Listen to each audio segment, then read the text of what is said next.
Once upon a time, in a small village nestled within the lush mountains, there lived a Buddhist monk named Keshava. He was known throughout the region for his serene presence, gentle smile, and unwavering devotion to his spiritual path. Keshava had chosen a life of simplicity, dedicating himself to the pursuit of inner peace and enlightenment. Every day he would rise before dawn, meditate for hours, and engage in acts of compassion and service to others. His teachings resonated deeply with the villagers, who sought solace and guidance in his wise words. One day, news reached the village of a renowned spiritual gathering to be held in a distant city. This gathering was said to bring together the most enlightened beings from far and wide, offering the opportunity to learn from their profound wisdom.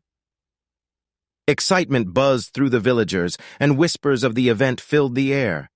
Curiosity piqued, Keshava listened to the murmurs of his fellow villagers.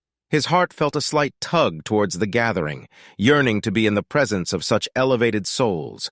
Yet a part of him remained rooted in the simplicity of his everyday life, finding solace in the tranquility of the mountains. Deep in meditation, Keshava contemplated his decision. The desire to attend the spiritual gathering was strong, but he knew that his path lay in remaining true to the teachings he had embraced. He reminded himself of the importance of contentment and the practice of detachment from worldly desires. As Keshava sat under the shade of a Bodhi tree, a young woman approached him with a troubled expression. She explained that her child was severely ill, and all the village healers had been unable to cure him. Tears welled up in her eyes as she pleaded for Keshava's help. Moved by her suffering, Keshava opened his eyes and gently held her hands. He spoke words of comfort and compassion, assuring her that he would do everything within his power to help her child. Rising from his seat, he accompanied her back to the village, leaving behind the thoughts of the spiritual gathering. Days turned into weeks, and Keshava dedicated himself wholeheartedly to the child's healing.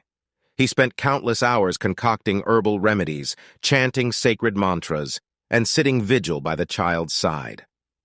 Despite the intensity of his efforts, the child's health continued to deteriorate.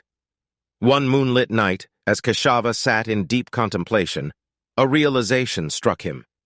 The answer to the child's suffering